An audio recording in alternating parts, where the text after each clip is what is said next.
এই কেশপুরে আমাকে সভা করতে বাধা দেওয়া হয়েছিল, মানিনি আমি।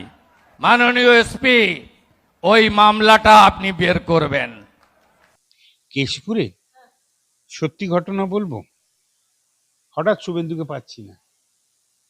শুভেন্দুকে যেভাবে টার্গেট করে রেখেছিল, তখন অন্তত 5 থেকে 6খানা ছপ ছপ ছপ আওয়াজ হলো, ওইখানে গুলি পড়লো। ওর বেঁচে থাকার কথা নয়, আমাদেরও বেঁচে থাকার কথা নয়। মাথায় যেভাবে আঘাত আছে, বহু আক্রমণ আছে। দেখুন, হাতের এরকম ফাইল হয় না, সিকিউরিটি তো পুলিশ, তাদের তো গভর্নমেন্ট লাইসেন্স সার্ভিস রিভলভার দিয়েছে, কারোর হাতে রিভলভার নেই। সেই ফাইলগুলো দিয়ে মমতা ব্যানার্জির মাথাটা রক্ষা করা হচ্ছে। এই অভয়া মাকে তখনই উত্তরটা দেওয়া যেত, তার প্রশ্নগুলো সমাধান করা যেত। আমি গভর্নমেন্ট চালাচ্ছি, গভর্নমেন্টকে কিছু ঢাকা উচিত নয়। ফাইলের মধ্যে সমস্ত গল্প কিন্তু থেকে যায়, ঘটনায় সব কিছু থেকে যায়। বিশেষ করি যে এই ফাইলগুলো খোলার দরকার আছে। কেশপুরে যা হয়েছে, নেতাইয়ে যা হয়েছে, শুভেন্দু অধিকারী সেই দিনের ছাত্র নেতা, সেই দিনের কাঁথি থেকে আন্দোলন করতে করতে আজকে পশ্চিমবাংলার কর্ণধর। আজকে ভালো হোক মন্দ হোক, সাহস হোক দুঃসাহস হোক, কমনীয়তা হোক নমনীয়তা হোক, যে আজকে এই যে ঘটনাটা ঘটলো হালি শহরে, দেখুন সমস্ত সংবাদ মাধ্যম যদি দেখেন, ইনভেস্টিগেশন স্টোরি করতে গেলে এই যে ভদ্রলোকের মৃত্যু হয়েছে এটা অত্যন্ত দুঃখজনক। পুলিশি অ্যাট্রোসিটিসের একটা উদাহরণ। কিন্তু এই পুলিশি অ্যাট্রোসিটিস পার্সপেক্টিভে আপনাকে ভাবতে হবে, এটা আজকে ঘটছে তো বিষয় না, এটা আগামী দিনে ঘটবে না সেরকম কোনো বিষয় নয়। আরেকটা বিষয় হচ্ছে মুখ্যমন্ত্রী সেখানে বর্তমান মুখ্যমন্ত্রী সেখানে গিয়ে পৌঁছে গেলেন, ধৈর্য রাখতে হবে। তিনি সমালোচিত হতেও পারতেন। দেখুন, আমরা কোথাও যেতে গেলে যখন যাই সরকারি জায়গায়, তার একটা গ্রাউন্ড তৈরি করি, তারপরেও তিনি বিক্ষোভের মুখেও পড়তে পারতেন, তার আশঙ্কাও থাকতে পারে, আবার গ্রহণযোগ্যতাও তৈরি হতে পারে। তেমনি কামদুনিতে যদি যাওয়ার প্রয়োজনই মনে হয়েছে, ধৈর্যচ্যুতি হচ্ছে কেন? বিভিন্ন জায়গায় ধৈর্যচ্যুতি হলো কেন? আরজিকর নিয়ে যে আলোচনা, আমরা তো ভাবতেই পারিনি যে লোকগুলো যে প্রশ্নগুলো মুখ্যমন্ত্রীর কাছে সেদিন ফেলছিলেন, মুখ্য সচিবের সামনে, স্বাস্থ্য সচিবের সামনে, পুলিশ কমিশনারের সামনে, সেই কথাগুলো যদি এই অভয়া মাকে তখনই উত্তরটা দেওয়া যেত, তার প্রশ্নগুলো সমাধান করা যেত। মৃত্যু হয়েছে, কোথাও অন্যায় হয়েছে, বা কোথাও অস্বাভাবিকতার মধ্যে উদ্দেশ্য প্রণোদিত হতে পারে, উদ্দেশ্য প্রণোদিত নাও হতে পারে। যারা কলকাতা পুলিশ একটা জায়গায় আইডেন্টিফাই করলো, কেউ বলো কলকাতা পুলিশ, উত্তর মানুষের আমি গভর্নমেন্ট চালাচ্ছি, গভর্নমেন্টকে কিছু ঢাকা উচিত নয়। ফাইলের মধ্যে সমস্ত গল্প কিন্তু থেকে যায়, ঘটনায় সব কিছু থেকে যায়। আজকের যে ঘটনাটা শুনেছি, এটা যদি সত্য হয় দুর্ভাগ্যজনক। যে শ্মশানে শ্মশানে বাড়ির লোকজনের সই না, দেখুন অনেক সময় এরকম ধরনের হয়, ভিআইপি বাড়ি আসছে, সব শ্মশানে হয়, কিন্তু বাড়ির লোক সই করেনি, টাকা কন্ট্রিবিউশন বাড়ির লোককে কেন রেজিস্ট করবেন? মৃত্যু হয়েছে আমার বাড়ির লোকের। এই যে প্রশ্নগুলো সামনে না আমাদের আসে, অনেক সময় মনে হয় না যে আমরা ভাবি না, কিন্তু মানুষ ভাবতে শিখে গেছে। খুব গুরুত্বপূর্ণ বিষয়, আপনাকে যখন পেয়েছে একটা জিনিস জিজ্ঞাসা করে নেবো। কেশপুর ফাইল কিন্তু খুলছে, শুভেন্দু অধিকারী বললেন কেশপুর ফাইল খুলছে। আমি তো বিশ্বাস করি যে এই ফাইলগুলো খোলার দরকার আছে। কেশপুরে যা হয়েছে, নেতাইয়ে যা হয়েছে, শুভেন্দু অধিকারী সেই দিনের ছাত্র নেতা, সেই দিনের কাঁথি থেকে আন্দোলন করতে করতে আজকে পশ্চিমবাংলার কর্ণধর। তার আন্দোলনের চলাফেরার জায়গায় কখনো নেতাই, কখনো কেশপুর, আবার কখনো বিভিন্ন ঘটনা। কোন বিভৎসতা নেই? নন্দীগ্রামের যখন আন্দোলন হচ্ছে, জানেন, রাত্রি প্রায় 10:30 11টায় খবর এলো যে একটা অ্যাম্বুলেন্সের মধ্যে কয়েকজনকে পাচার হচ্ছে। তাকে এগড়ার কোন একটা অঞ্চল থেকে সেই গাড়িকে আইডেন্টিফাই করে ধরা হলো। দেখা গেল যে সেখান থেকে কিছু মহিলাকে, বয়স্ক মহিলাকে পাচার করা হচ্ছে। কোনো কোনো জায়গায় ডেড বডিগুলো খুঁড়ে পাওয়া গেল। কেশপুরে সত্যি ঘটনা বলবো, সত্যিটা বলবো, কেশপুরে গেছি, পঙ্কজ ব্যানার্জি রয়েছেন, আমি ছিলাম, আরো কয়েকজন ছিলেন। গিয়ে কেশপুরের একজন নেতৃত্ব দিতেন, আমি ঝাট করে নামটা মনে পড়ছে না, আমি পরে বলবো। সবাই গিয়ে পৌঁছেছি, গিয়ে দেখছি ফায়ারিং হচ্ছে। আমি বিশ্বাস করুন পুলিশের জিপে যে আড়াল হয়, সেই পুলিশ ভ্যানের আড়ালে দেখছি সুই সুই করার 10-15টা চলে গেল।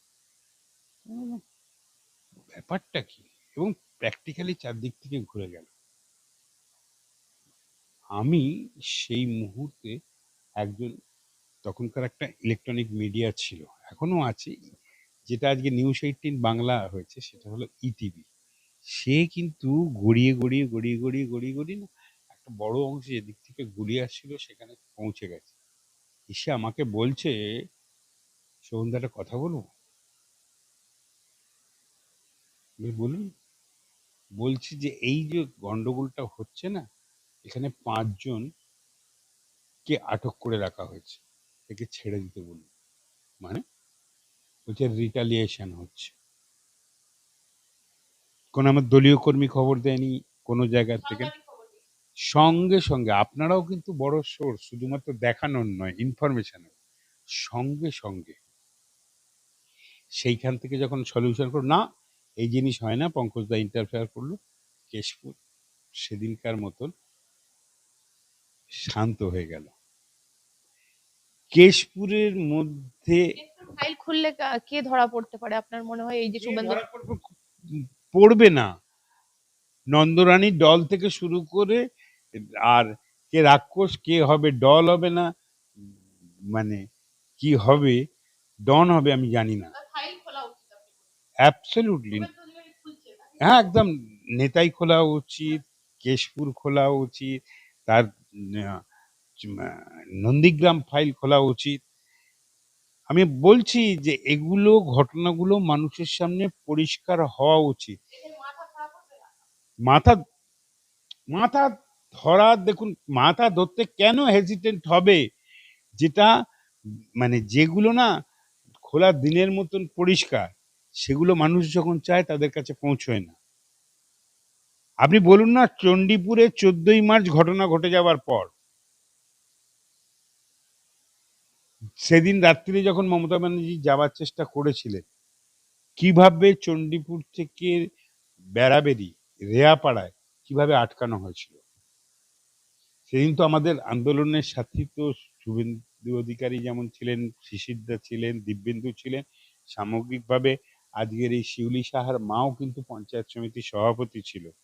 আজকে সুফিয়ান বলুন, তাহের বলুন, পীযূষবাবু বলুন, এটসেট্রা সবাই ছিল।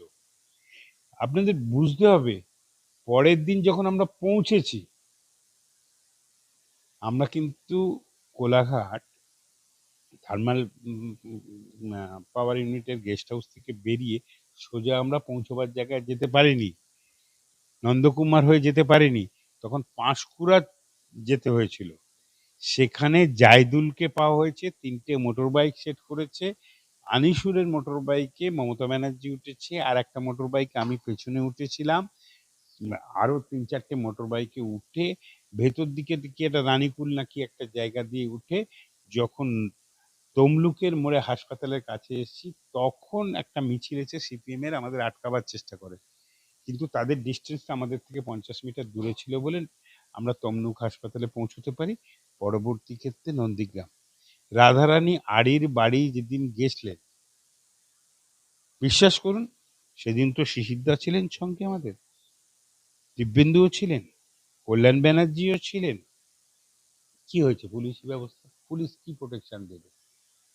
হঠাৎ শুভেন্দুকে পাচ্ছি না, শুভেন্দুকে যেভাবে টার্গেট করে রেখেছিল, হঠাৎ দেখলাম রাধারানী বাড়ির সামনের একটা ফাঁকা মানে চাষযোগ্য জমি আছে বা চাষ হয় জমি ছিল, সেই জায়গাটার থেকে দেখলাম শুভেন্দু এসে পৌঁছলাম। কোন রাস্তা দিয়ে?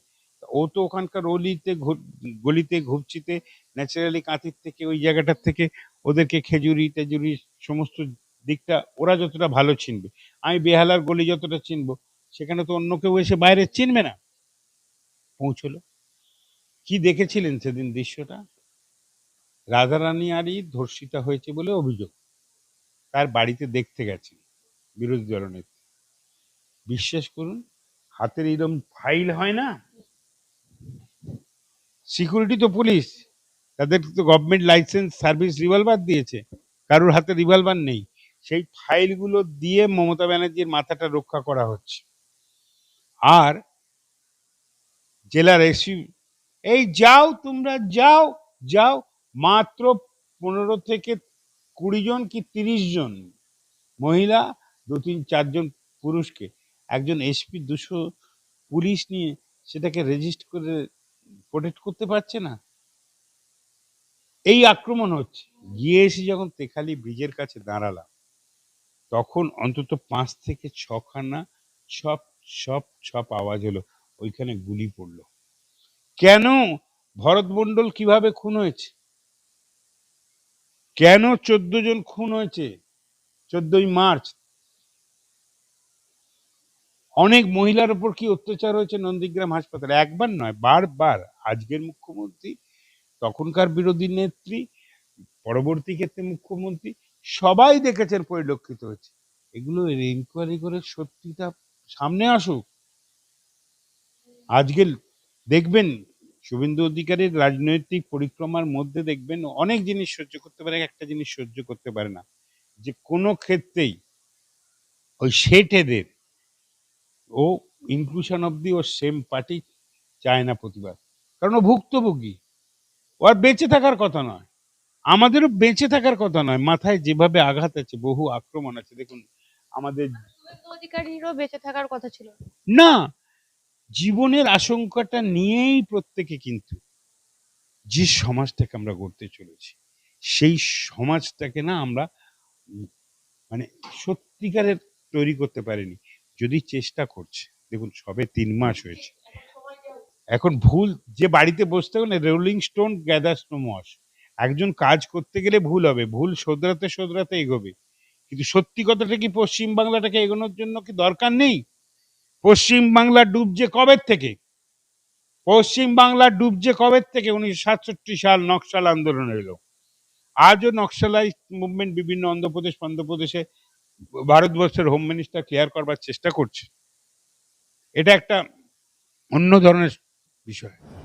আমি যে কথাটা বলছিলাম, দেখুন এখন ভাববার সময় এসেছে, যে আমার মনে হয় যে পোস্টমর্টেম, যে এই ফাইল খুলবো, এই ফাইল খুলবো, এই ফাইল খুলবো, সরকার তো 100 ভাগ, তার মধ্যে একটা স্পেশাল টিম করে দেওয়া হবে, যে যেগুলো পূর্বতনের অত্যাচার, যে সমস্ত ফাইলকে অন্যায়ভাবে চেপে দেওয়া হয়েছে, সে সিপিএম আমলে থাকুক বা তার আগের আমলে থাকুক বা ভবিষ্যৎ, যার বিচার পাওয়া উচিত ছিল সেই বিচারটা পায়নি, সেগুলো দিকগুলো দেখা হোক।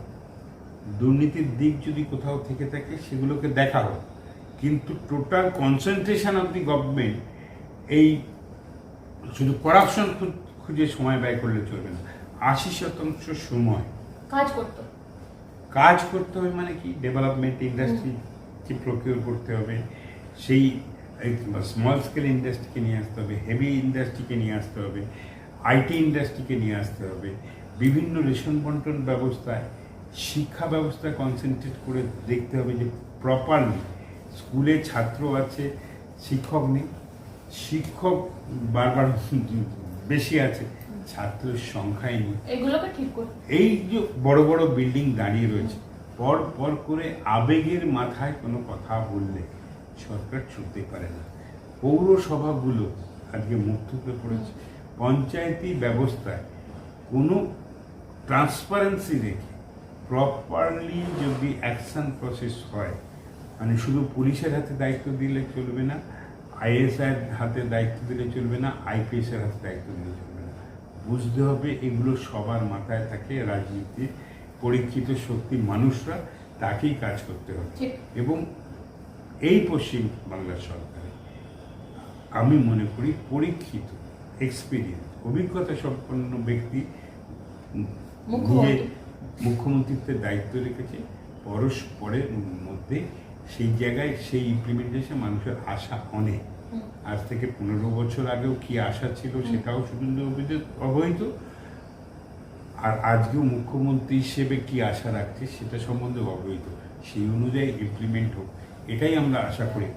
দেখুন, আমাদের তো একটা জায়গায় যাওয়ার সময় হয়েছে, মানে বয়সটা যেখানে পৌঁছেছে, কিন্তু পরবর্তী প্রজন্মের কাছে খুব বড় কথা বলেছে, আমি নির্যাতিতার মা নই, আমি একজন ডাক্তারের মা। এই পৃথিবী থেকে সরাবো, প্রাণপণে সরাবো যত জঞ্জাল। আদিম হিংস্র মানসিকতার যদি আমি কেউ হই, শ্মশানে হারানো শ্মশান সমাজে ওদের চিতা আমি জ্বালবই। প্রিয়াকে আমার কেড়েছিস তোরা, ভেঙেছিস ঘর বাড়ি, সে কথা কি আমি জীবনে ভুলতে পারি? আদিম হিংস্র মানবিকতার যদি আমি কেউ হই, স্বজনে হারানো শ্মশানে তোদের চিতা আমি তুলব।